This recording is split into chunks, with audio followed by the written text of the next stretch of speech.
16.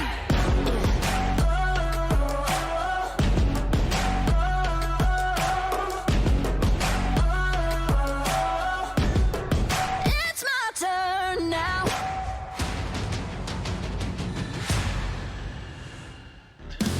GSL Season 2, Codex, Renaissance. All right, we're back. RagnaroK versus FanTaSy is coming up next. We will be eliminating one of these two players. Now, RagnaroK, I gotta say, is playing amazingly.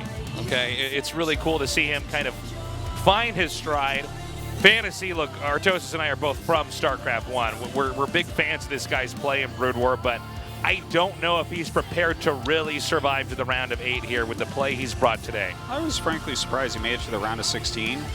I don't feel like he's someone that will necessarily make it every season as of yet. He made it this season. Maybe he'll continue to improve. Maybe he's got some skill there already that we haven't quite seen. But his play seems like it's occasionally flimsy, and you need to be pretty rock solid to get deeper than this. So can he do it against RagnaroK? RagnaroK already took down Special and TY in the previous round. I don't know what FanTaSy has prepared, though. You don't know with this guy, and even if he looks somewhat flimsy for a bit, there might be a moment where he just, everything clicks and he knows it all and he wins GSL. And then we're like, oh, there he is. Oh my God. Thunderbird. What is that? Is that a map? Thunderbird? Well, what kind of? A bird of thunder? You say? We're finally going to get to cast one of the new maps. Woo! Ooh, let's go. Thunderbird is ready. RagnaroK versus FanTaSy starts now. 게임이 시작됩니다.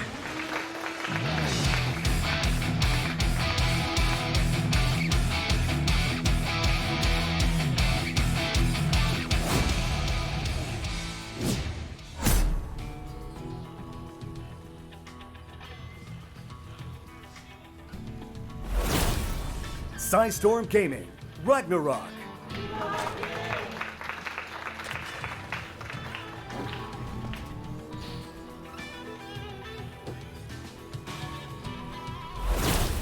Player 1, FanTaSy. You know, these maps with the minerals that you can mine through. Have you ever seen in StarCraft 1 maps that have this? If you ever go in against a PC and it'll like build a command center next to those minerals.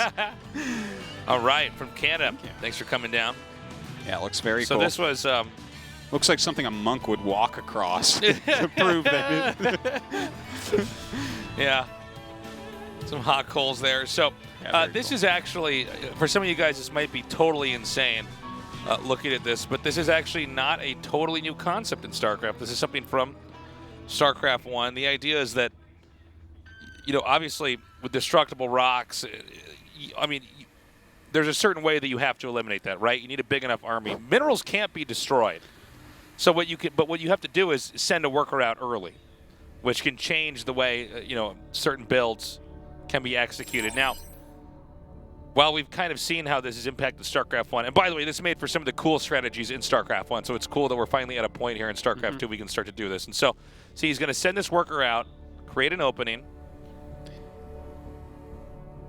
and we're going to see, again, how this kind of concept can be utilized on a map like this. And whether or not you want to have regions that are blocked by multiple minerals back-to-back so that, you know, it would take several workers to mine that out. This is going to be something that I think is really going to change StarCraft 2 in the long run, I think.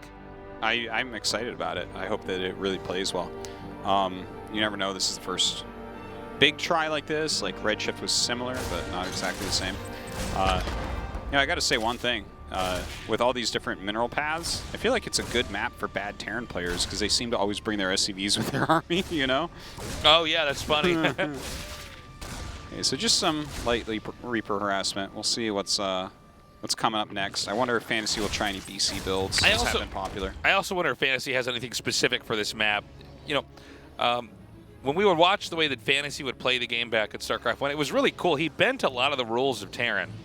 And had some very specific builds where if he just covered everything perfectly, he would be able to pull it off. And he wasn't a player who, right out of the gate in StarCraft 1, vanilla or in Brood War, was a player who was good. He actually took him a long time to become a very, very top-tier player. And that might be the same thing here in StarCraft 2. That's why we've always got our eye on him. never know when he's going to pop up and just destroy. Well, just delays that base slightly. Looks like he may be going into Banshee here. Banshee Hellion, perhaps. We don't see a Cybernetics or a Cybernetics core, Fusion core here.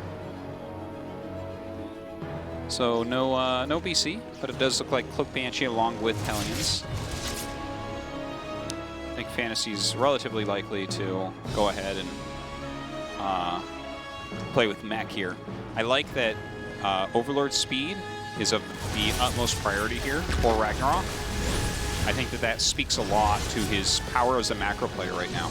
He just wants to scout what's going on. He wants to know, is this going to be a BC? Is this going to be mech? Is it going to be bio? Is there a Hellbat push coming? What is it? And that Overlord speed obviously is going to help him to find that out very quickly. Here comes the Baneling's Nest now. One thing about FanTaSy also is that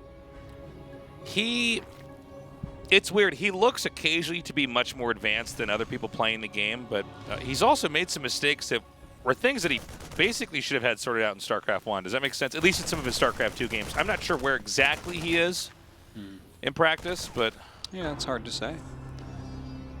I think, we don't know, I think, is the best answer, is we don't know exactly how good he is at this game yet. And I think people can look at it and be like, well, he's in the round of 16. That's how good he is. No. We haven't really seen enough of his game since he's been back, plus because he just came back and he is a player that was a super champion before, not just like a regular champion, but like, you know, like not just a regular tournament, but a super tournament, one with lots of Protoss. That's kind of what FanTaSy is, you know. So, yeah, we aren't quite sure yet. We will see over the coming couple of years. Ooh, Banshee speed and mech. Sick. So a little bit of that Gumiho style. And now with the Gumiho style, what you do is you stay back, and you're capitalizing on the fact that Banshees, with speed, can dart around the map so quickly, and if the Zerg is out of place at all, I mean, locations just get pulverized. So, and then of course behind that, you're making a very strong mech army and going into a late game engagement. And this is more of a traditional approach of how mech was played, even back in the very, very early RTS days. The Speed Banshees kind of add this whole new interesting thing. You know what other player actually was a big Speed Banshee mech player? It was Ryung. That's right. Yeah. I think he must be in the military now. I haven't heard from him in quite some time. I believe he is in the military now, yeah. He's doing a bit of commentary and stuff, but yeah, I haven't even seen his name in a qualifier. But anyways, we do have some Cyclones being made. That Banshee speed will be done relatively soon.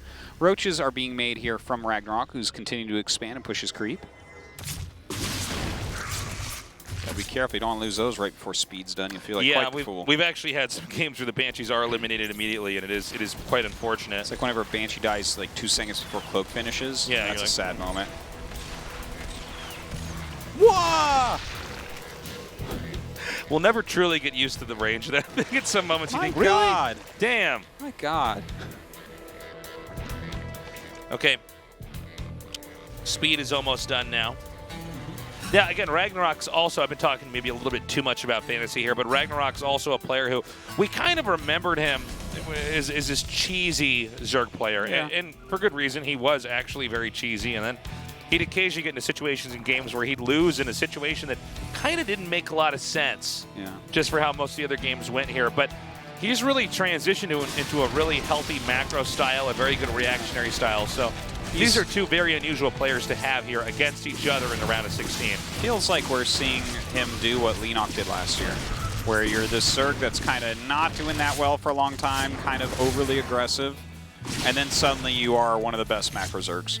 Yeah, and I don't want to oversell him yet, but what I've seen so far this season really makes me excited. I mean, Katowice as well. I mean, a lot of people have seen this and commented on it. He's looking very strong. Now, it looks like Battle Mech is the choice from I actually I miscalled this earlier. I thought it was going to be more of a turtle mech, but no, not at all. It's going to be a mech where he comes out and tries to get in a fight here. Now, Ravagers don't really have as much that they can do against this army comp. These units have the easiest time dodging corrosive biles. Yeah, but you know, the idea of the Ravagers, I think, is to throw down the biles for your retreat, because then they can't follow you in. and thus the lock-on will end a little bit quicker. So I like having just a small amount of Ravagers in there. No, you're right. I think it's necessary, but it is quite different compared to when you see Ravagers versus tanks, or if the tanks you're able to get close to the Ravagers, the Ravagers can get close to the tanks at all, they just shoot them down immediately. Yeah. I need to point out what we're seeing here from FanTaSy. I'm really liking this. It looks like he's going to go into BCs. I'd be very surprised if that was for Liberator range. So I think we'll see BCs here. And that's a very interesting shift from what we've seen, like, for instance, from Special, right? Ooh, nice. Picks off a couple of the screens. But let's see if he starts some BCs. I'm very excited about this, though. Yeah, you know, we had people go right into BCs, and sometimes it worked, other times it didn't. But you know, the presence of the BC early on, sometimes it was like this crazy hero unit that would just actually kill everything. Yeah. And instead, it seems like FanTaSy has decided to. Oh, we got a Nidus network, by the way, coming up here. But just before this actually picks up, it seems like FanTaSy might be trying to navigate this into a more gradual developed tech here with BCs later on. Okay, it is actually Liberator range, so never mind about that. But and I've seen him do this before, Liberator range with Battle Mech. He did it last season some against Leenock and someone else. Anyways, it looks like this Nidus will be shut down for now. A very interesting composition that FanTaSy's going for, something that no one else really does, and that's kind of his MO. Yeah, FanTaSy always playing by his own book here. Again, this Nidus is not going to do anything, although I wouldn't be surprised if we see continued attempts to get Nidus network set up somewhere. This keeps Terran busy back at home, but it's so cheap. With the only thing is that I don't know that Terran is that worried about pushing out immediately, you know.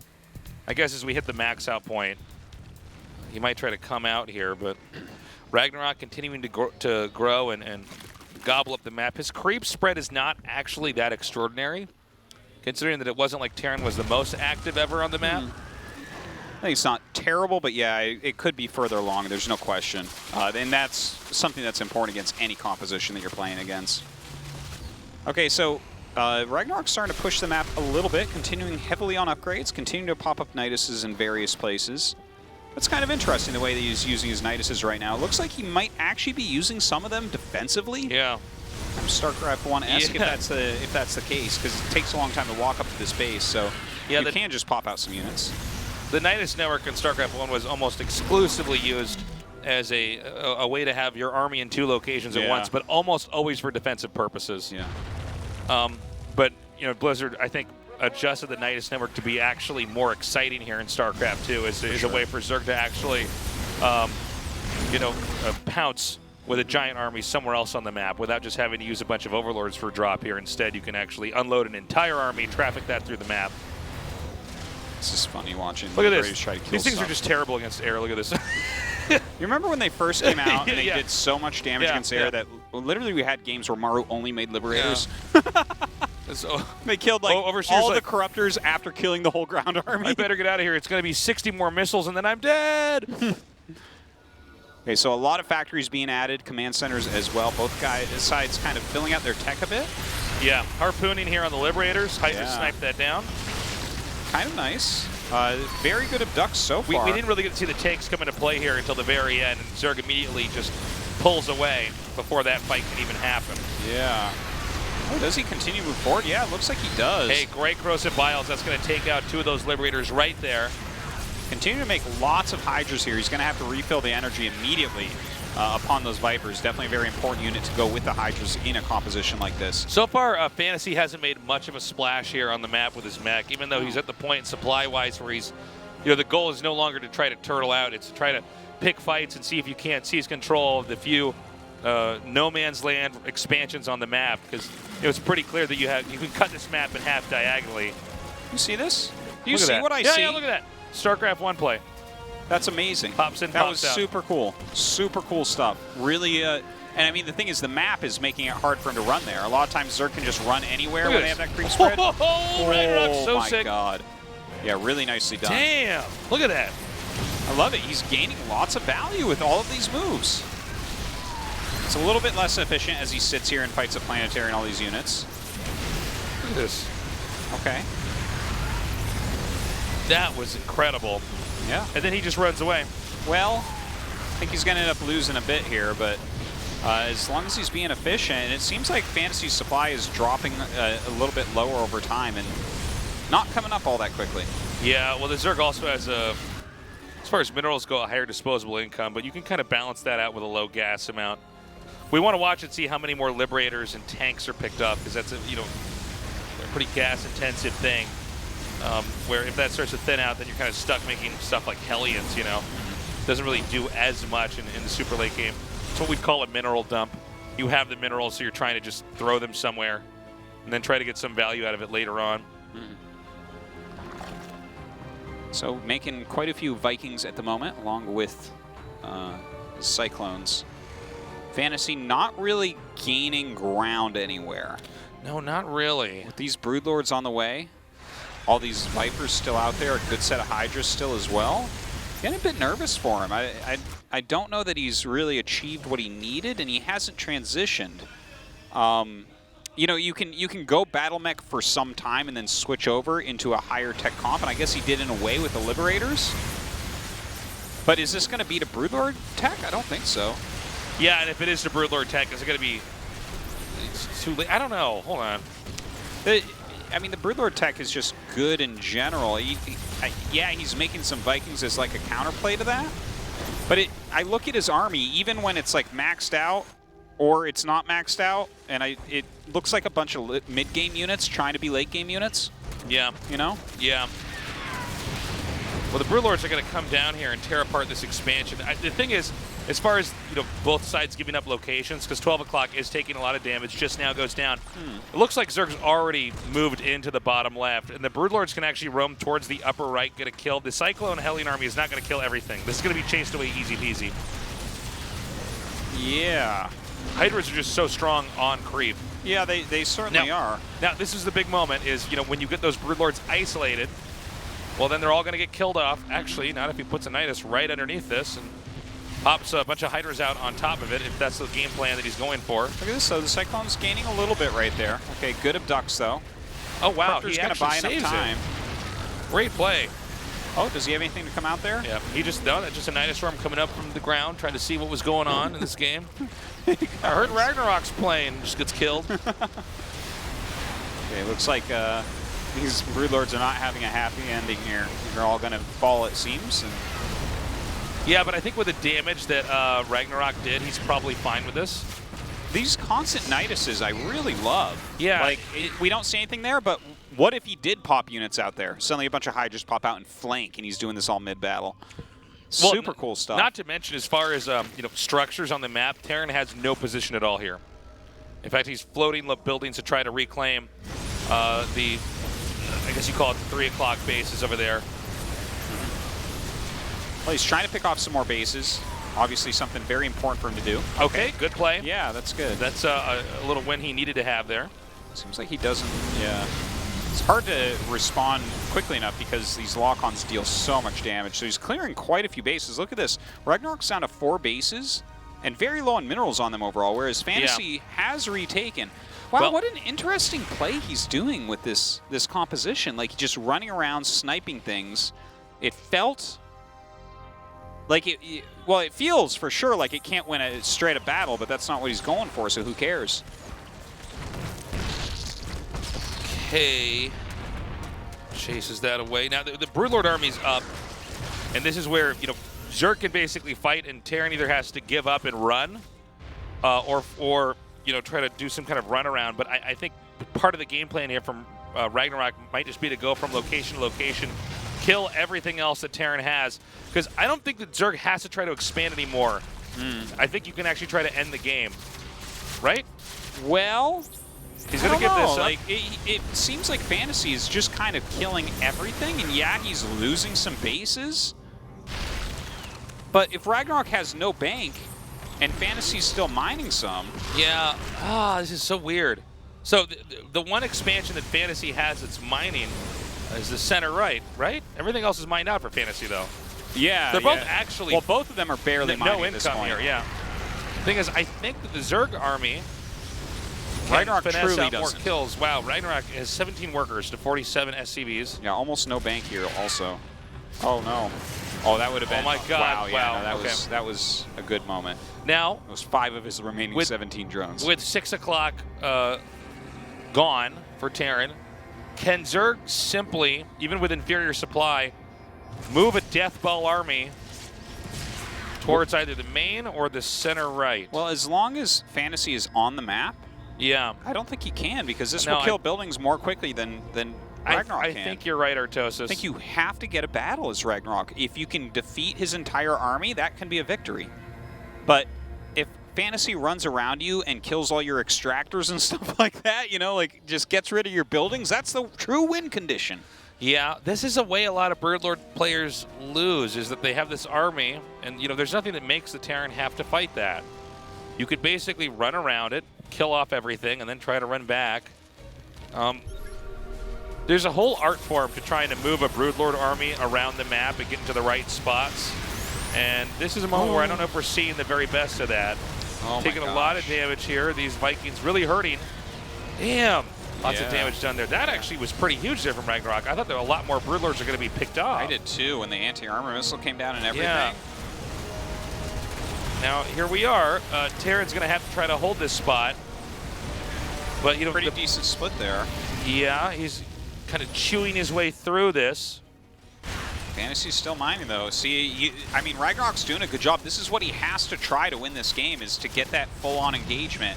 We may see an incredibly technical victory here from Ragnarok. If he's Well- patient enough, he could do this. I mean, it's a long shot, Yeah. but it is not impossible. The thing is, FanTaSy still has some income, so there are some more units coming out, whereas with Ragnarok, really Oh, not. it's too bad. One isolated Viking or Viper, excuse me. Well, everything's on move command, so it's fine. Oh. Fine. Just spoke too soon. Okay, so there's nothing back at home here. In fact, it's 7 workers to 14. Ooh! Okay, Look at great these catch. pickoffs. You know, Vikings are very slow. In fact, he could even try to get this command center here. No, he wants to come There up. is a slight chance of a draw in this game, I do want to point out. Yep. He does not have a corruptor. So, like, if it gets super weird, it's possible. Okay. It doesn't seem like that's going to be the case. Cyclones though. are coming underneath here. Oh, here come those Vikings, though. Look at this. Oh my The God, flanking this from game is so FanTaSy. crazy. There it is, GG. Should call him FanTaSy. FanTaSy. Wow, FanTaSy. By the way, we got to have a game on Thunderbird. Yay! It was good. I liked it. It was interesting with the Niduses to kind of defend those very side bases that he hadn't mined through. Yeah. I think that was part Ragnarok, part the map, but I'm excited to see more of it. But FanTaSy comes out on top. You can see Ragnarok had this army that was really hard to deal with. And so, you know what? FanTaSy didn't deal with it. He kept counterattacking, he kept hitting bases, he kept maneuvering around. And even though there was this really cool approach where Ragnarok would spring Nidus networks just in the middle of the map sometimes, he managed to get that lead, and Ragnarok in one last-ditch attempt tried to push through the entire map and kill it. FanTaSy got tanks in his main and had one base mining in the upper right. He took out the Broodlords, he took out the Hydras, and he won game 1 on that. It was a really well-played game. Very much enjoyed that. All right, Kings Cove, map number 2. A little bit more straightforward this map. All right, let's go to game 2 on a map that we are very, very used to, unlike 게임이 Thunderbird. 시작됩니다.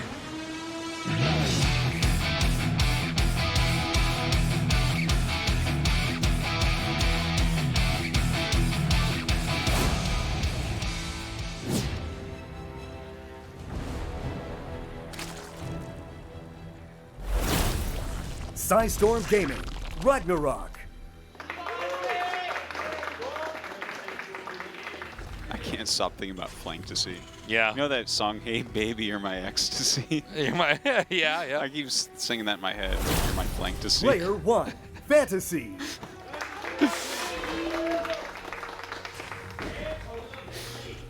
By the way, the winner of this match will face off against Hurricane. Yeah, that should be a pretty good match. I think Ragnarok versus Hurricane is probably something I'm a little bit more excited to see than FanTaSy again against him. How dare you? I know, I'm terrible. I'm a bad person. We're supposed to let our bias come out. My bias is coming out. RagnaroK might become my new Leenock. I don't know. We're gonna wait and see. You're going to have this tragic relationship with him as a caster. You think he might be the one to take it, and he doesn't do it. Don't know yet. Is he your rebound from Leenock, basically? Oh, I still love You need to go into therapy, Artosis. You Leenock. just keep finding these Zerg players and falling in love, okay? And saying they can change and they can win GSLs, and then your heart gets broken. I know. You know? This nerd turns 30 next week. Oh! 20 plus years. The dirty Happy 30. Birthday! Happy birthday. The dirty 30. Listen, dirty guys. 30, is that what that's called? That's what. Yeah, it's what the dirty 30, man. 30s, by the way, better than 20s. For those of you younger people watching, it's so much better. Right now, I'm half the way to 72. I'm so happy. I'm just excited to die, everybody. What was I saying? I lost my train of thought. Oh, something about FanTaSy, I was talking about how you just fall for these Zerg players and get hurt. Oh, yeah, no, I do. You know, sometimes I do. I'm like, why don't you go find a nice Terran player and settle down? You know? Oh, I did a long time ago. TY. I got my Protoss player. But it's SOS. Me and TY have an open fan relationship. Oh, really? Okay. Yeah. Okay. Where I'm allowed to like macro Zergs as well. Okay. You're allowed to see other macro Zergs as long as he knows about it.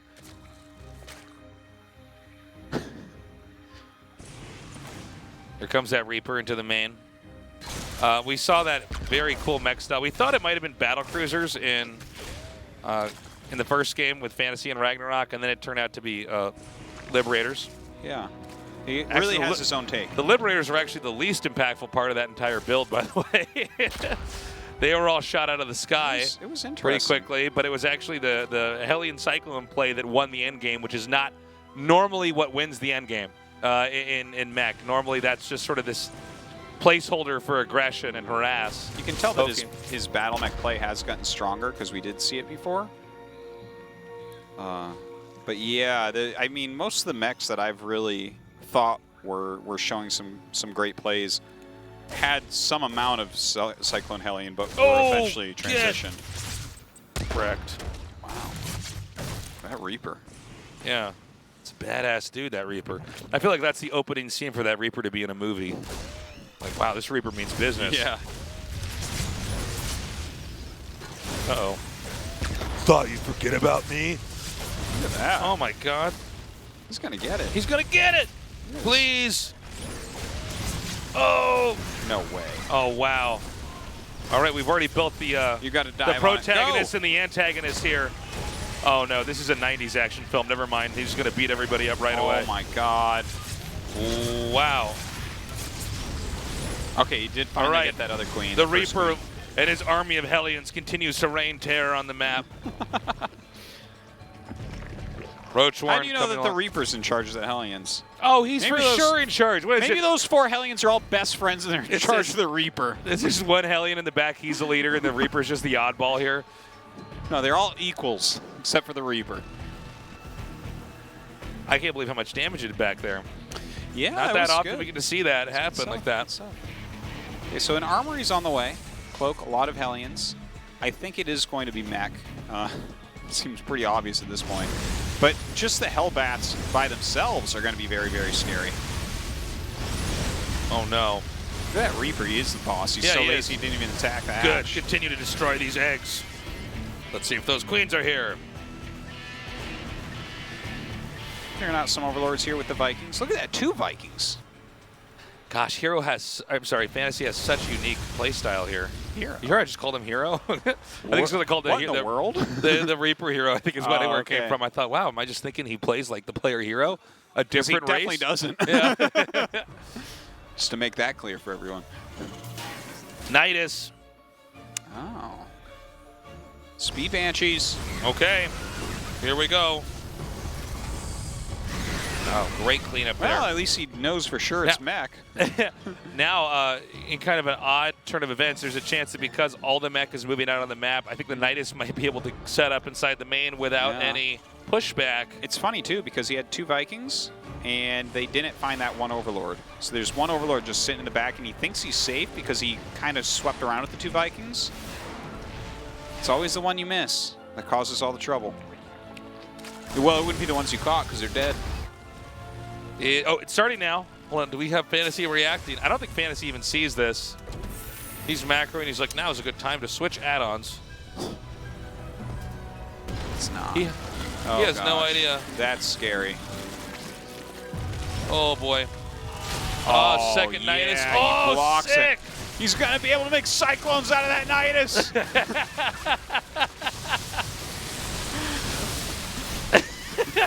You're so funny. Is anything even coming out of it? Yeah. It's just a blocker. Yeah. The Nidus can finally do its job as a body It's an blocker. offensive or Nidus. Yeah, that's what it's always wanted to do. Yeah. There we go. All right, well, that's it. We'll be going into game 3 now. This game is. But there's 2 Cloak Banshees here and no Overseer. Yeah, you're right. It's So what do you still. have to say It's about absolutely that? still a game of chance. All right. Well, fantasy, do what you do best, man. He has Stay in 2 the game. factories and 2 factories in construction. GG. Okay. RagnaroK pulling the rug out from under fantasy in game 2. Yeah. I like it. By the very way, cool that's game. the kind of play we would see from RagnaroK years ago. Oh, it was well chosen to go right Yeah. there, though. And I think that it was completely reactive to not lose the overboard. There's no way he would have tried it otherwise. In fantasy, you know, that's a rough game to lose because he was doing very well. And if he had caught that Overlord, this game goes on for a very long time. That's right. So that's a heartbreaking loss. And if he gets eliminated, he's going to be thinking about that one. Man, fantasy he had vision of that too. He just completely missed it. Happens to everybody, unfortunately. You do not want that to happen in a GSL match. I mean, you know, in some ways, RagnaroK kind of got the free win. Also, It was a quick one. losing those lings, ironically, you know, normally that's a disaster to lose that many lings early on to all those Hellions. Actually made fantasy feel so confident moving out on the map. He had nothing to defend when the Nidus popped out. Yeah, very true. Okay, so Cobalt. Remember when we used to be excited to see Cobalt? Yeah, No, now it's all about Thunderbird. that's right. That's like back when people had pagers or Tosis. Yeah. Okay, a bunch of young people watching this don't even know what pagers are. All right, we are going to go into game 2. Pages are people that like pages. Exactly. What is that? People that read books? Pagers? Yeah.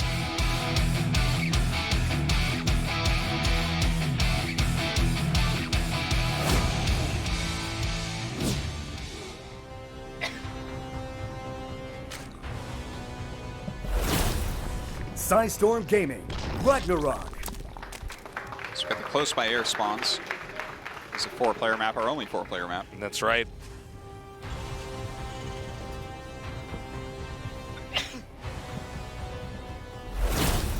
Player 1, FanTaSy.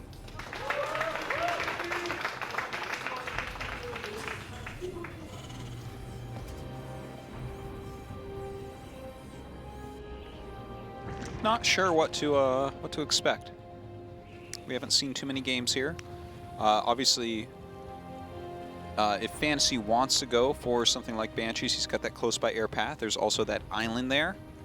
Yeah. And if he does go air, I mean, maybe there's a possibility he can take that island.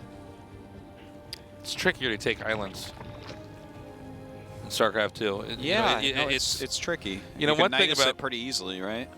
You know, we've been casting both StarCraft 2 and StarCraft 1 guys. We're casting KSL actually tomorrow and the day after. But you know, one thing about StarCraft 2 is you start with so many more workers, the game speeds up better, which I think is actually better for TV. StarCraft 1, it starts out pretty slow. Yeah. You kind of slog through the early game, but it also means that you end up with so much tech and such an army, oftentimes an air army. It's hard to kind of just snag an island without also being exposed to one of your other expansions. Hey, did you see what's below this map? This is like the city in Fifth Element. Oh yeah, See that? there's Bruce Willis down there, and that orange-haired girl. That movie's it's like a classic, but it's kind of dumb. He's like, oh, there's a Fifth Element. It's like, well, there's a lot more than that, actually. I don't know what you mean. I'm going to talk with Mr. Che about replacing you with Rapid, someone who actually loves that movie like he should and like everyone should. That's like the greatest movie ever. The Fifth Element? It's one of, yeah. How dare you? We used to make so much fun of that movie back What in the are day in you our old talking cast. about? How dare you? It's Well, it's a all funny on the movie. record. They're The part- inside of They're me. inside of me. You mean the stones are literally in you? Okay, well, that's a good thing I don't get metaphors. Let me just dig into your dead corpse to get the stones Why out. would you have a surgery to put those stones inside your body? That is a great movie. Yeah, you though. wake up and she's like, oh, I got to sing. I better be careful using my diaphragm because I've got ancient stones inside my body. Maybe that's why her voice sounds so good. That's true. That could be it, you know. Did you ever think of that? And here's the other part. What if she had, what is her name, Lilu? Lilu, I'm not sure. What if she had Lilu sewn inside her body too? Then could she just go to the temple and do it all herself? Wasn't there some kind of a plot hole thing in that as well? Is that the main villain like never actually interacted? What was the main villain's name? The guy that works for like Half bald, I think. Zorp or whatever. Yeah, no, but something like that. half bald or whatever his name is. Like has some kind of. He's got some problem going on with like a guy who's like a glowy sun thing or something. Yeah, Yeah. that's the evil thing itself. Yeah, evil thing like dark yeah. voice guy or something. Yeah. And he's like, It's I'm evil. mad at you, half bald. I'm gonna make your nose bleed. And he's like, oh man, Yeah, don't Nothing's mess with worse than that. Don't mess with that thing. I'm out of toilet paper. It's very dark. I got to go blood, back too. and watch that movie. I think I I barely, watched it again recently. It's Oh, yeah? just so good. Yeah. I feel like that's actually a movie that would get better with age. It Probably does. enjoy it more. Okay, so we got another attack coming in here. Once again, the Reaper and the 4 Hellions. Oh God, The the Death back. Squad taking names. The Reaper with his Hellboys. Yeah. And this time around, a very quick Banshee with Cloak. Is he gonna The find the Viking- overlords this time? Oh, he's going to see it. Well, everyone always has that thing blinking. That could be a lure. Yeah, He actually, doesn't it's know. so commonplace to have that upgrade Yeah. going and then cancel anyways. That thing. Yeah. Well, seems like it's just a pretty economic game so far. Some harassment units out. The 3rd Command Center on the way. Not sure exactly what's going to get done. The crew spread looking pretty strong so far. Layer about to finish.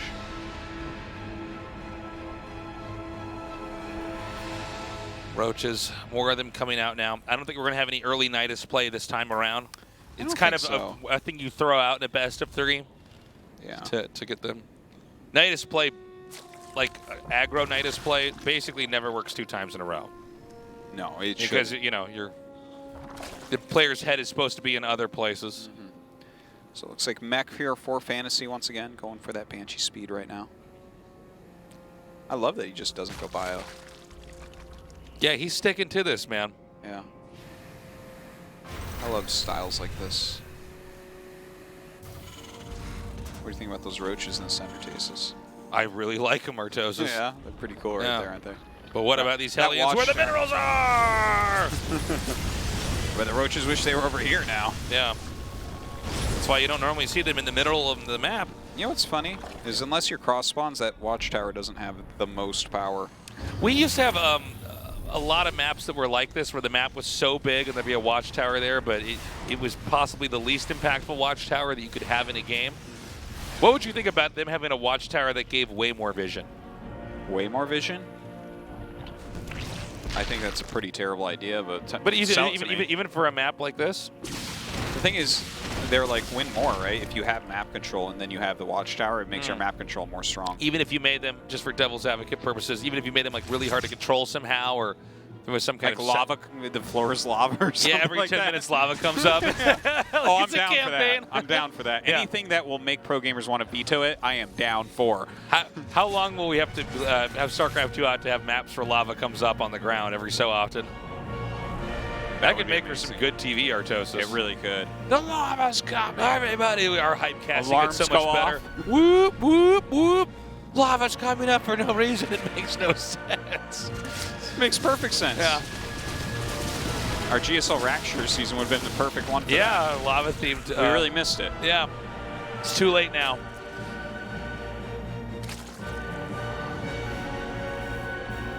Well, basically the Terran could stay back, use the Banshees to harass and hit different areas. Seems like there's not really more than 2 spots you can hit with Banshees, though, in these kinds of spawns. It's funny because initially you'd look at that and think, oh, okay, well that's easy access to both the main as well as this this rim of minerals just over the vacant area on the map. But actually, it's kind of hard to get around with the Banshees towards the upper right side of the Zerg's base, even with speed. But eventually, doesn't RagnaroK have to expand to the top right, and then maybe the Banshees become strong again? Perhaps. Yeah, Right? that's a good point. If you don't lose them before. Uh-oh.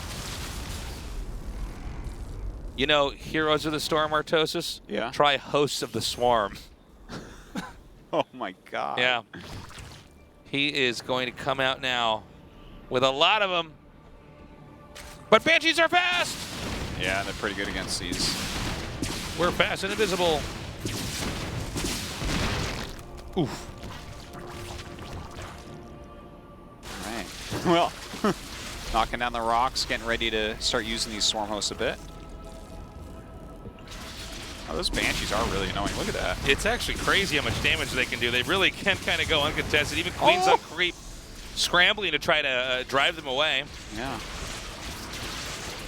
Well, when they get close, these Hell Muffins are going to go to work. It looks like he can park right over where that, you know, like a third base could be taken here. Or sorry, fourth base actually could be taken, and just start to fly in and do damage from there. Maybe carving away at the main base here.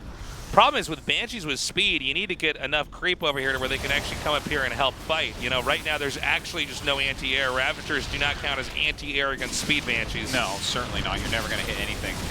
But look at this. Like, I mean, I guess you can sit and fight those, but this composition is very funny. He's got all these queens. Yeah, he's pushing the creep up.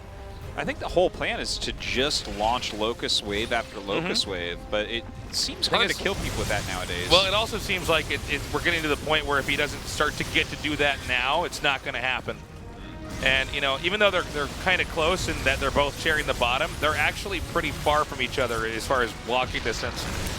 And even though it's the swarm hosts that are fast at walking on the ground, they can't really control an area until they actually get queens over there to help them cover. Wow, the Banshee's getting so much work done. Look at that. So few queens left over here. Okay, but now the Locusts are actually in range. Now, with all these tanks clumped up, okay, Hellbats in formation here. Wow. Well, that was a good set of Locusts. Finally, we see some actual value coming out of that, but he did lose a lot to be able to do that. Not sure how many times he's going to be able to do that because the Banshees are still floating around, still being produced as well. Yeah, he's actually pushing some spores up. Oh, I like that. I like that. I still can't figure out if this is going to work or not. I mean, yeah, he's close enough, right? But, you know, Terran eventually outgrows this. It's not normally when, you know, the Terran is almost maxed out and the Locusts start to hit that this means it's going to work, right? Normally it's you hit kind of before the Terran is really cemented, the macro engine. Yeah. Before they really have like a lot of production coming out. And he can basically target down these tanks. I mean, that's the target here.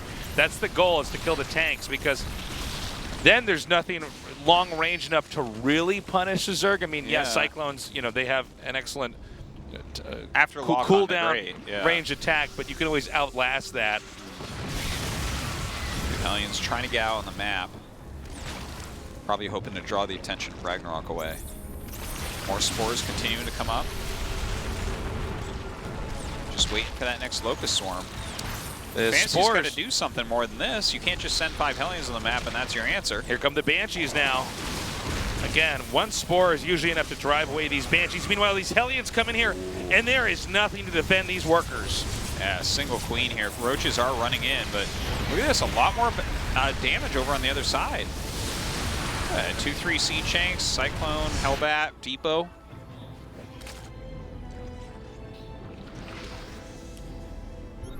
So this expansion up here, this one in the upper left, it's going to be hard for the Swarm Host to really get to it, but the Roaches are enough. He can make it a little bit more difficult. Also, one thing about this map too is that the split in bases from top to bottom, there's no like base that fills that area in. So it's actually very hard for Terran to hold this in long drawn out games. It's kind of interesting how it's like 4 distinct segments. Yeah, this map is very clearly cut into quadrants. And I guess the islands are sort of shared, but you get the picture here. Look at this. He's bashing in with these Swarm Hosts. Doing a great job. I think he basically won this this game. RagnaroK did. Seems pretty over. Fantasy does have some decent mining still going on, so trying to hold on, but like, how do you deal with this set of units? He's making more and more siege tanks, but as soon as the Locusts come up, that has been a great counter thus far. He doesn't really have anything to shoot the Locusts out of the air. Doesn't really have Hellbats to soak up the shots anymore either. Very quiet counterattacks from from Fantasy that aren't really doing anything. And I mean, with the inside of the base about to be completely destroyed here, I think we basically have RagnaroK as our winner. I don't know how long Fantasy is going to hang on. I mean, he has Out of all the players currently in GSL Codex, he basically stays in games the longest, but I mean, you guys see this game like I do. I don't know what on earth he can do to try to recover here. Seems quite difficult. Just the Stormhouse count is not going down. The Banshees have done a lot. They have killed a lot, but they can't do it alone. Well, goodbye, Seed Shang. Barely knew you. You can really target anything with these. Yeah, see that? Yeah. Just start targeting things, because every time you're doing more damage than he can replace, really. Yeah, well, that's the crazy thing about when you have enough of these locusts is that the damage is just incredible. He's going to try to finish him off here. It's one of the reasons why, you know, normally you have to hit at a very specific time with Swarm Hosts. I guess RagnaroK proved in this case it didn't have to be like that, but normally you kind of get enough that you snowball your way to a win. And you kind of, it's a game of tug of war, and you know, either the Terran can eventually snipe all the Swarm Hosts or outgrow them and you can't do anything, or the Zerg cracks in and starts to eat through the defense initially, and then expansions and then infrastructure, and the game's over. It's like this base going to be going down. FanTaSy is expanding towards the top left, and I think he's making factories up there. But his income is starting to drop as he loses more bases. Oh, this could be good. All right, all right.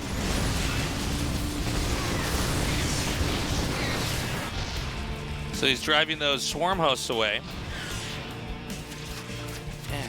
Yep, that's it. GG. RagnaroK takes that. That was going to happen.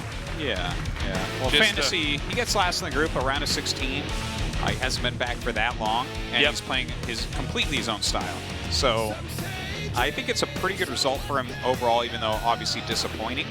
I applaud his play style. I look forward to casting his games again in the future. Yeah. And that means that either Hurricane or RagnaroK will be going to GSL Codex round of 8, which is a big deal for them. Yeah. Well, FanTaSy's got to be bummed about that. We're still waiting for him to have his big break. Up next is Hurricane versus RagnaroK, and we're going to be going to that after this short break. Don't go away.